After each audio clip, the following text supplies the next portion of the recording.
You can't take it with you when you're gone, so how do you make the most of it while you are here? It's time for Your Money Matters with Sam and Dieter from Harness Financial. And, well, just Dieter today, but he's got a mate with him, and you're going to talk about, and already I think I know we've got audience and people who have issues with this or are interested in this. Dieter, introduce your mate and talk about Pommy pensions. Indeed. Good morning, and thanks, Sean. And with me here, Jeremy. He's actually a part of our team, and just for disclosure purposes, he is English. Okay. So we don't hold it against him. Geez, I'm sorry. I know. I won't apologise for that. Okay. And Jeremy, you've been working in the UK pension space for how many years? Not to give away your age. 22 years. I've been doing it quite a while. Worked in the UK on pensions for about 10, 12 years, so got a little bit of pension experience behind me. All right, so long in the teeth, but won't go there. So I think the first thing we need to just explain is what are we talking about when we talk about UK pensions? We're not talking about the state pension. So what are the pensions we're actually referring to when we talk about that? We're talking about private pensions, people who've decided to open their own pension account, and also company pensions where an employer decides to be generous and provide a pension for their employees. All right, so we basically, Kiwis who worked in the UK and also people from the UK who've moved across here would generally have some sort of pension. Yeah, I mean, if you've worked in the UK, be it POM, New Zealand or other, the likelihood is that you will have a pension of some form. You might not know what it is or where it is, and that's kind of where we can sort of step in and help. Okay, so there's basically two options when you go through this. You can leave it there, which has its own risks, or you can bring it across. Now, obviously, the UK are going through an interesting time. We've got a questionable character in Starmer, and they're looking to do things like include the UK private pensions in inheritance tax and tax them more and more and more because they just want to tax more people. Correct. So the risk if you leave it there? Well, the risk is one of an increasing tax liability. The IRD want to tax lump sums as well as income from a pension. So the longer you leave it in the UK, the higher the tax liability comes. It goes up each year. There's a chart that the IRD have produced. So making a decision sooner rather than later will save you tax if you have a UK pension. Okay, so if you actually just leave it there, and the normal rule, if you lived in the UK, you'd have a lump sum, tax-free lump sum in the UK, and then you'd draw a pension down. Now, that tax-free lump sum in the UK is taxable in New Zealand. Yeah, there's a misnomer that people believe that their tax-free lump sum in the UK means it's a tax-free lump sum in New Zealand, which it most definitely is not, and can be regarded as, depending on how many years you've been in New Zealand, when you get that lump sum, 100% of it is regarded as taxable. So if you go over the higher rate tax band, you're in for a big bill. Yeah. So you also then have obviously tax if you're on the New Zealand super and you got a UK drawdown, you got that combined tax footprint. Potentially with the NZ super being under pressure, in future there could be a case where they start to offset a private pension. Yeah, that's quite likely. So yeah. I'm just trying to figure out, is there a rule of thumb here? Is there a generally accepted thing that getting your money out of Britain and getting it here is better than leaving, or is it largely circumstantial on how long, what the scheme is like? What in general terms is your approach? Well, each individual has their own circumstances, both with pension and with tax, but in general, there is a kind of 4-year exemption period. So if you're a POM and you've moved over and you're here 2 years and you decide to transfer your pension, no tax. Right. But if you have been here 7 years, there is tax. Okay, so you've got to make a decision in 4 years. If you can. Okay, yeah. What about people who've gone and worked in Britain for some time, come back to New Zealand? What's the rule there? Same. they will have that 4-year exemption. So if you're a Kiwi that's worked in London for 5, 6, 7 years, come over, come back to New Zealand, you've got the 4-year exemption rule from the moment that you arrive, that you've got 4 years to make that decision and not have your pension taxed if you transfer Okay, it. if you bring your money back here, it's not in a pension fund anymore. It's just money. Is that right? Not really. There are rules, funnily enough, the HMRC back in the UK have rules for schemes outside of the UK that have to report back each year. And in order to comply with those rules, there are certain things you have to do. And if you don't comply with the rules, you get taxed. Yeah. Wow. Yeah. That's amazing across borders. Okay.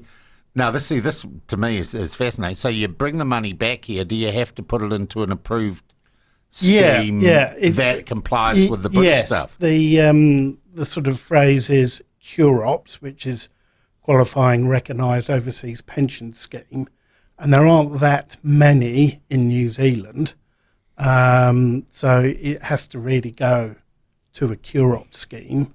That's where Dita and I really kick in and really help. Find the right one for you that works where you're at and everything. Yeah. But I think your point is there that, yes, it does come across and it still has to apply to some rules, but it essentially is out of the tax umbrella, so that is your money. So once you've gone past that 5-year period of maintaining your QROP status or at the age of 55, and it's all going to be personalised. So again, this is not advice, this is just general. Yeah. And everybody's got a unique situation. But once that money is transferred across, it is in the future going to be after-tax money. So this is really a question of control. If you leave in the UK, rules will change, exchange rates will change, you'd never have certainty, and you always have a tax variability. You get it across here, you pay that tax on arrival if there's tax to pay. It's now your money. And you have to abide by certain rules for a period, but it's your money. You have control. So this is a control and certainty question. Obviously, lots of people in this situation, or Jeremy, you wouldn't have a little niche there at Hardest Financial, right? I do indeed, yeah.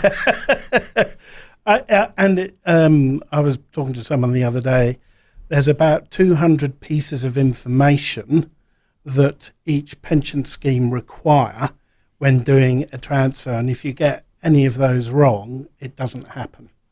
So people trying to do it on their own becomes... That sounds like a bloody minefield. It is really a minefield, yeah. But I think the other risk, and this is something we've come across, there's an organisation, I won't mention the name, and they're very, very, very aggressive in the space. So they're actually somehow they're able to trace people that arrive, and they convince them to go through a process, but they gouge them.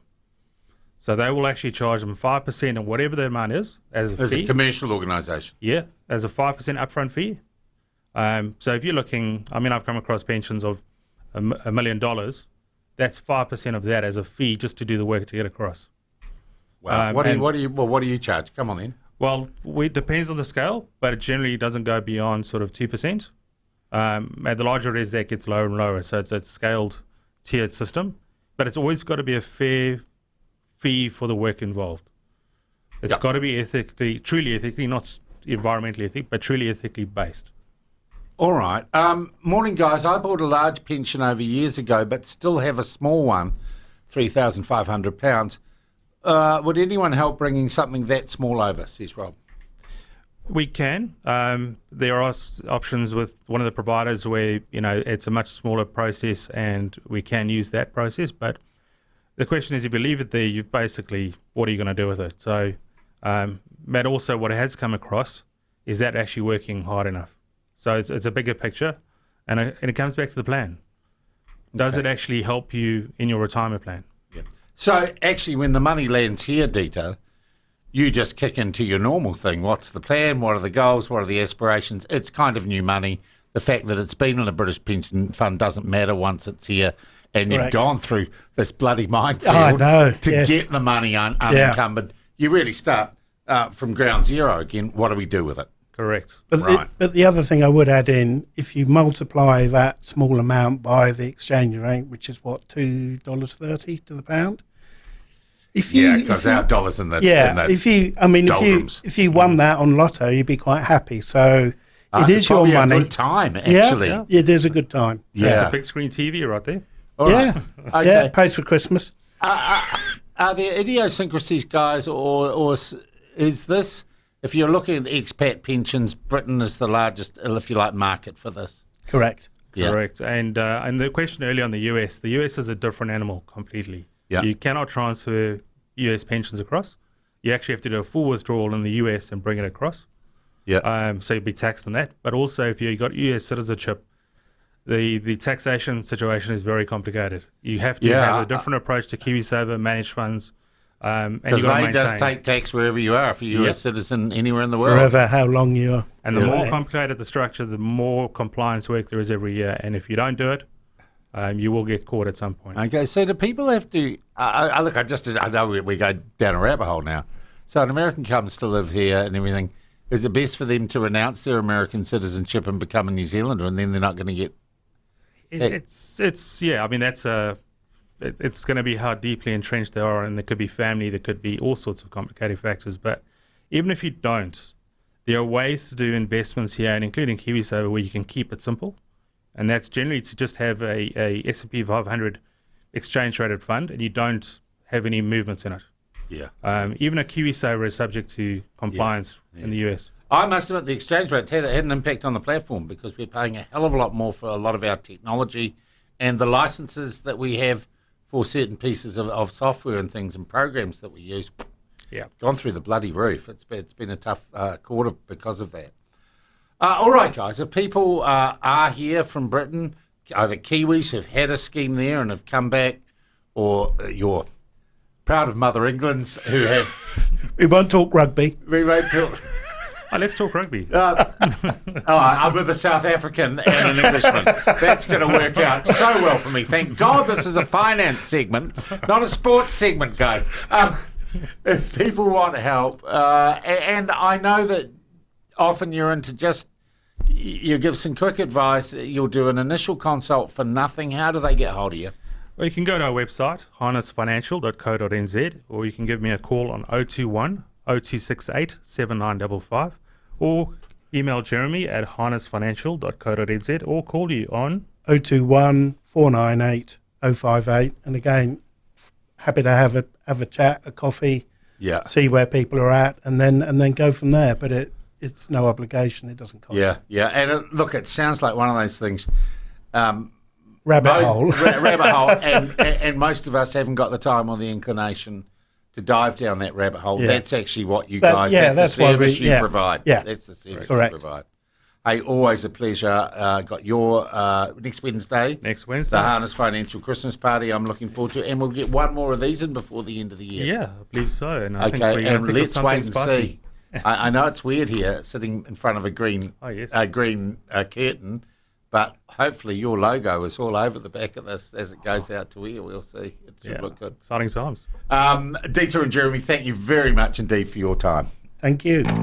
Your Money Matters with Sam and Dieter from Harness Financial. To make the most out of your money, visit harnessfinancial.co.nz.